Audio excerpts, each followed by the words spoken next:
Hello, this is Tony Heller from RealClimateScience.com. Michael Crichton said, "Historically, the claim of consensus has been the first refuge of scoundrels. It's a way to avoid debate by claiming the matter is already settled. Whenever you hear the consensus of scientists agrees on something or other, reach for your wallet because you are being had." Joe Bastardi is one of the top long-range weather forecasters in the world. His Wikipedia page reads, "Bastardi is an outspoken denier of human-induced global warming, whose public statements frequently contradict the scientific consensus." And then down below it says the same thing again. Bastardi is an outspoken denier of human-induced global warming. He's written a book describing his views, which are sharply at odds with the scientific consensus. So instead of a respectful discussion of a top meteorologist, Wikipedia has chosen to use their platform for personal attacks. These sort of personal attacks against heretics have been going on for thousands of years and make Wikipedia just one more useless propaganda platform. But the one thing I wanted to point out from this article is that Joe Bastardi used to work for AccuWeather. Back in those days, AccuWeather was a useful website. But unfortunately, AccuWeather has gone over to the dark side. They published this article saying there's been more extreme heat in the United States than any other summer on record. And in the article, they showed this red-hot map of the United States. The article is very dramatic, and it's also fake news. Afternoon temperatures so far this summer in the United States have been slightly above average and much cooler than the 1930s. The percent of days above 90 degrees Fahrenheit or 32 degrees Celsius has been just about average since 1895. And the percent of stations to reach 95 degrees Fahrenheit or 35 degrees Celsius has been below average, meaning that the hot weather has not been very widespread in the United States. The heat this summer in the United States has been pretty close to average, but AccuWeather claims it's the most extreme heat America's ever seen. The best way to visualize the magnitude of AccuWeather's fraud is to look at individual stations. The red dots in this map show all of the stations which have reached 100 degrees Fahrenheit in the United States this summer, and the pink dot shows stations which got up to 110. The northeastern United States has seen very few 100-degree readings, and even in the southeast, they've been few and far between. Now let's compare 2022 to the same dates in 1936. In 1936, the vast majority of the United States got over 100 degrees, and a pretty large percentage got over 110.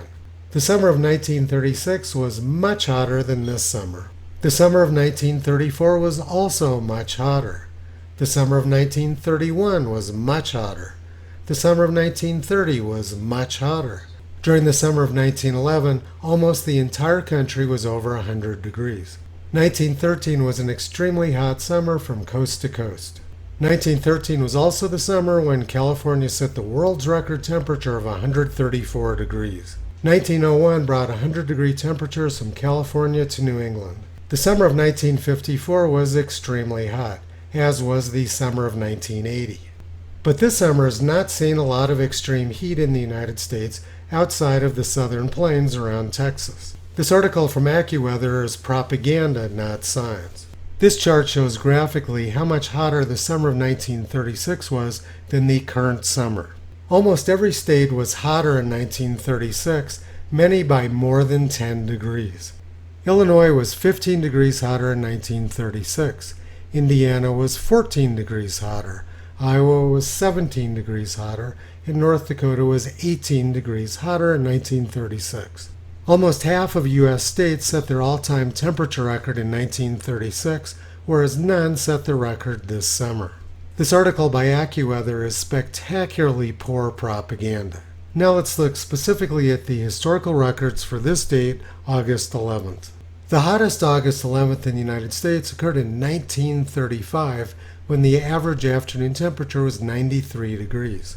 Since the 1930s, August 11th afternoon temperatures have plummeted in the United States, and the percent of stations reaching 95 degrees Fahrenheit or 35 degrees Celsius has also plummeted over the last 90 years.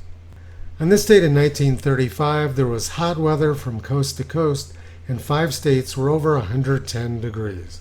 A few weeks later, the most intense hurricane in U.S. history struck the Florida Keys and blew this train dozens of feet off the tracks. And a few weeks earlier in April was the worst dust storm in U.S. history. At the end of May 1935, Woodward Ranch, Texas set the world's record rainfall of 22 inches in less than 3 hours. This broke the previous world record, which was set in Colorado just a few hours earlier in 1935. 1935 brought many deadly typhoons and hurricanes. People who claim that the weather is hotter now or more extreme now are simply not telling the truth. AccuWeather was a good website when Joe Bastardi was there, and it's sad to see this sort of baseless and mindless propaganda coming from them now. As a disclaimer, I did not discuss this video with Joe Bastardi, and he does not know that I'm making it. If the content offends anyone at AccuWeather, Joe had nothing to do with it. This propaganda disaster is a mess of AccuWeather's own making. Toto's been pulling back the curtain on this massive fraud for the past 14 years. You can visit him, Kyrie Caesar, Toki and Upala on the web at realclimatescience.com.